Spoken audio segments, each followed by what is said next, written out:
Well, good evening, everyone. Thanks for that warm reception, by the way. I was a little concerned this morning when I realized that Father Eric, who is well beloved here in the New York Tri-State area,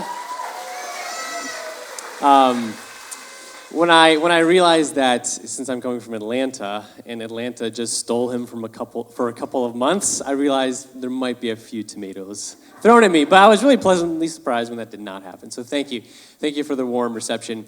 As Brad mentioned, I'm actually coming back to New York. I was born in Syracuse, New York. My parents, actually, who are here in attendance, they drove down. Raise your hand, Mom and Dad, if you want.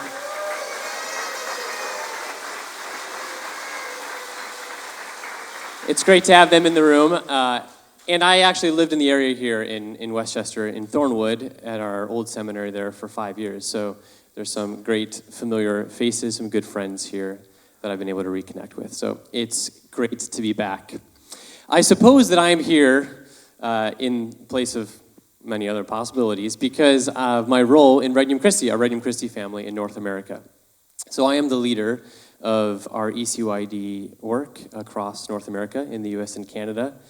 And I guess I have this privileged place to see the miracles that God is performing in ECYD. Valentina gave a wonderful testimony about ECYD, and I liked how she put it. You know, she said that ECYD is pretty much just Regnum Christi for kids, right? And that's what it is. Some ECYD members would even say that Regnum Christi is just ECYD for adults, which is also true, So the same spirituality, the same mission, it's Regnum Christi's youth organization, right, for adolescents. So you have middle schoolers and high schoolers all over the world, here in the U.S. and Canada, who join ECYD by making a pledge of friendship with Jesus, committing to be his friend in a deeper, more powerful way. And that friendship isn't just with Jesus, but it's with many others. And we see that across the country. A lot of times when I explain ECYD to people, to parents, to kids, I explain it as that experience, because it's a calling, it's a vocation, just like the 8 who joined Regnum Christi today experienced. It's that experience you have when you look at our Lord, you lock eyes with Jesus Christ, and you realize that you are the most loved person in the whole wide world. And at the same time, you realize in that same glance, that same gaze, that Jesus is calling you to something higher. He's calling you to bravely follow him wherever he leads you. So you experience him both as your best friend and as your king. That's the experience we have in ECYD. And there are so many different stories and really miracles I could share, but I do want to just focus on four fruits of our Regnum Christi mission, of our ECYD mission, that I have from my vantage point. And my mission tonight is to just kind of give you those glimpses. And maybe the image of a fruit can help, because fruits, you look for fruits when you're looking for the results of all of your hard work and effort and prayers and financial support, right? You look for fruits. You want to see what our Lord has done with the seeds that we have sown. But fruits also give us nourishment, so maybe, hopefully, some of these glimpses will also nourish you and inspire you in your own calling in our Regnum Christi movement. So let's begin with the first glimpse, the first fruit that we want to share. And that first fruit would be the experience of committed families centered on Jesus Christ and who prioritize evangelization. As you see this here in New York, I mean, look at everyone here in the room. We see this all over the place, especially among our ECYD families, young families who are committed to our Lord, who prioritize evangelization. I want to give you a snapshot for this fruit of a family that I've gotten to know in Atlanta, the O'Neill family. And I met this family about 7 years ago when they came up to me and just offered their property for my summer camp, which I was like, fantastic, because I got kicked out of the last summer camp property I was at. So it was perfect timing. And they came, and right now, actually, we've been doing camp there for many years, ever since then. We have their property for about 4 weeks every summer. We run 3 sessions of camp, over 100 boys run through the camp with all the leaders and adults. It's an amazing experience. On top of that, this family also organizes like-minded families, other ECYD families, to do family missions. So they do service projects once a month, more or less, often kind of starting from their property. And just last year, they had this great idea to gather all these families from the area to celebrate our young ECYD members who are going out to take a step of generosity. Some of them were going to be high school missionaries, like Valentina is going to be in France. Some of them were going to dedicate a year of their lives as a Regnum Christi missionary. And some of them were going to be dedicating their life, or dedicating a summer to discerning whether God was calling them to join the Legion of Christ. So I remember this clear moment. I was standing there at our makeshift chapel we have outside on their property. I was commissioning all of the missionaries. There were about 20 young people we were sending out. And just looking up and just seeing, 250, 300 people, all these families, young people, grandparents, just gathered to celebrate our missionaries. And that struck me as so ECYD, so Regnum Christi. Families who prioritize mission. And this is an experience that I've had in my own life when I look at my family and see how my parents, they joined Regnum Christi when I was a little kid. They went on a pilgrimage to Medjugorje, like we heard earlier, and their big fruit coming back was to pray as a family every single day. And I remember that growing up. My dad would always lead a gospel reflection. And if we were behaving well, and on special days, the kids would get to act out the gospel reflection, right? So we always had our favorite stories, David, Goliath, At least the boys liked those. Actually, I'm not sure what our sisters liked, to be honest. Wasn't really important. So we had a great just prayer every day. And on top of that, it wasn't just prayer. I remember we would do mission as a family, too. When I was a little kid, and mom and dad remember this, but we had like this family library, Catholic library card. And hopefully, I don't remember leaving Mass early. Hopefully we didn't. But we would like rush out at the end of Mass and roll out the cart. And I remember as kids, we would scatter and try to get as many people as we could to come and like get a book or a cassette tape or a video or something. There was no competition, of course. But we would just be inviting all these people to come and educate themselves in the faith and grow in the faith. And that was the family apostolate we did. On top of that, too, just my parents' ability and willingness to let go, right? To let go of their children for mission. I have an older brother also who's a legionary priest. Most of my brothers and sisters were all Regnum Christi missionaries for a year or two. It's not easy to let go of your children for mission and to actually encourage them in mission. But that's what families centered on Christ who prioritize evangelization do. And you see the results, right? It led to my ordination, where my family all accompanied me there in Rome in 2019. And then also, like was mentioned, my dad and I were ordained deacons together in the same Mass, which took him a lot longer to get off the floor than me, just for the record. There's some other funny stories I could share about that ceremony, but maybe during dinner. But to have my family accompany me in mission, even past my time being a kid, how important. So that's the first fruit. Families centered on Christ who evangelize. The second fruit I want to share is this personal experience and relationship with Jesus Christ that so many adolescents have. Kids, middle schoolers, high schoolers, young adults. And that was mentioned actually in in the video testimonies we just saw. A personalized relationship with Jesus. Just a couple weeks ago, I was celebrating Mass at our parish in St. Brendan's. And one of our college-age missionaries, Josiah, came up to me after Mass and said, "Hey, would you be willing to lead a Marian consecration for my ECYD high school team of guys who's here?" And I said, "Sure." So I led this Marian I think I'm on the right. Yeah, I'm good. I led this Marian consecration for them. And they were just so pumped, so excited. They'd been preparing this for 33 days. They were taking pictures, slapping each other on the back. We did it. And it was so cool just to see their faith was theirs. It was theirs. And it reminded me, actually, when I was a kid, when I was an altar server, my parish priest told me after I served Mass one day, He said, hey, you did a pretty good job serving Mass. So you go back to the parish library, take whatever book you want. So he knew me pretty well. He knew I liked to read, and he knew I was always inspired by the saints. So I went back there and scanned the shelf for a saint I hadn't heard of before. So I settled on St. Louis de Montfort. Pretty cool name, never heard of the guy. So this would be a cool book to read. So I took it back home, opened it up, and realized I'd been terribly deceived. This was not a book about a saint.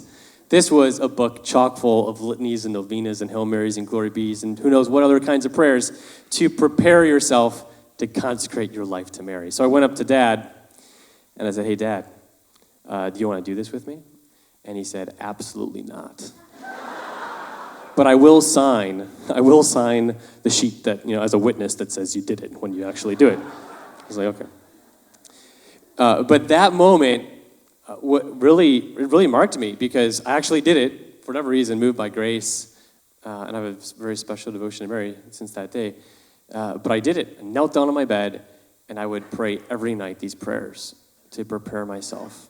And so in that moment, my family faith became my own, or started to become my own. It was helped when I joined ECYD, made my own ECYD pledge of friendship with Jesus. Still remember the place in the chapel where I was when I made it. And we formed our own club. I was 9 years old, and I was in charge of the money on my team, collecting dues, the treasurer, right? But it was ours. It was my responsibility. I was calling high schoolers playing football, trying to get them to come to ECYD meetings. It was a little intimidating. But that group of friends, I had made it my own, right? My ECYD had become my own, my relationship with our Lord. And kids do this today. This was just in February at Sacred Heart Apostolic School. We had 100 boys from around the country, 14 different states, come on their ECYD teams. And about 20 of them joined the 70 of them that had already made their ECYD pledge of friendship with Jesus. They do it today, and it's so important for them to personalize that relationship. The third glimpse I want to give you is a glimpse into the reality of so many adolescents, young people, living with conviction. Just this past summer, I was in Rome for the Jubilee of Youth with about 100 high schoolers from around the country and Canada. And we were there in the vigil with Pope Leo, and we heard him say to everybody, young people, aspire to great things, to holiness, wherever you are. Right? Don't settle for anything less. And you will begin to see the gospel glow right within you and around you. When those young people who went on that trip are still talking about it. Because in the Holy Father and in those who accompany them, they've found the desire to live life with conviction. In ECYD, we actually have 5 main convictions that influences all of our formation and accompaniment, right? I'm loved and called Christ's friend. I'm an apostle of the King. I'm one of the 12. I'm called to be like Christ, and I'm always with Christ beside me. And these convictions, they resound in the lives of the young people, and they make them their own. When I was in my ECYD team, my club, right, I started forming, I feel, these same convictions. Actually, right before I made my final vows when I was in Rome, we do a 30-day retreat in silence. 30 days in silence. You get to think a lot during that time. So I thought a lot, and one of my thoughts on one of the days was, what convictions and motivations have I had my whole life that have accompanied me to this moment, to that moment of making my final vows? And I traced back, I kind of came up with them all and started tracing them back to 2 core convictions I had ever since I was a kid, right from around the time I joined ECYD. And one of them was I always wanted to go on an adventure with Jesus. Right? I wanted my life to be an adventure with Jesus. And an adventure where you would do great things with Jesus and for Jesus. Like this picture is from the time when I was at the boarding school, the Apostolic School in New Hampshire, where I was studying and open to becoming a priest. And in the winter, we would collect snow. We had a whole system, by the way. I can explain it during dinner, too. But whole system to build this Colosseum, which is about 20 feet tall, right? And I just remember thinking, this is like the most amazing thing. We're like freezing out there. We're like dehydrated. No. But it was rough, sledding all this snow from all parts of the property. But we were like, this is amazing. We were doing something grand, something great something amazing, right? That's what I wanted for my life, right? To go on an adventure with and for Jesus Christ. And the second conviction was I wanted to do things that lasted forever. I guess I've had a lot of existential thoughts when I was a kid, but I wanted to do things that lasted forever. And that had an eternal impact, right? That don't just end here. And I think that really helped me discern my call to religious life and to priesthood in the Legion of Christ, where as a priest, you do things every day that last forever, especially through the sacraments.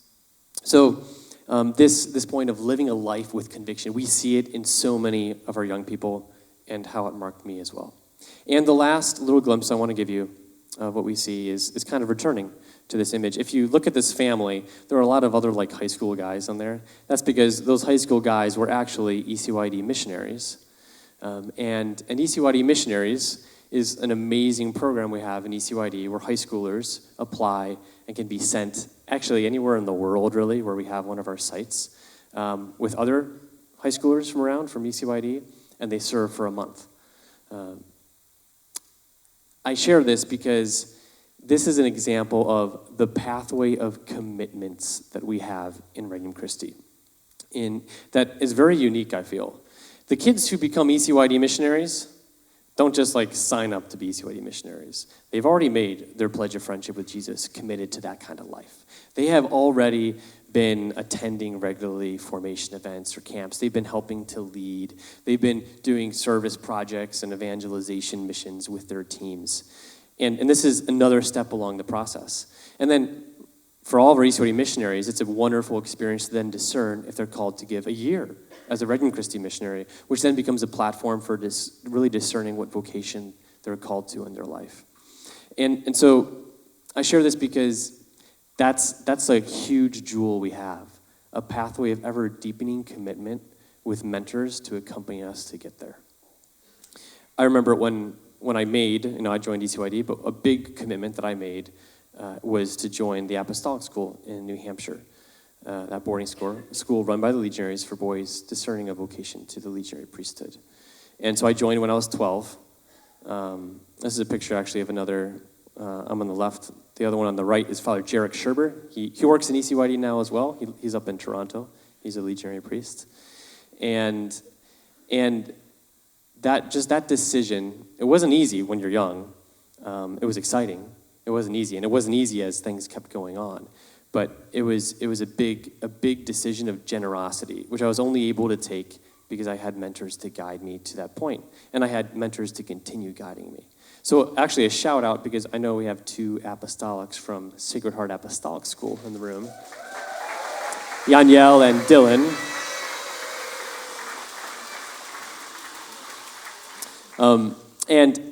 And boys, you're going to find out that this is a continuing pathway of commitments. You're going to be called and given more and more opportunities to dedicate yourself to the mission, like all of us. I was actually later named to be a dean of students at Sacred Heart Apostolic School along the way, and have fond memories of working with 17 ninth grade boys.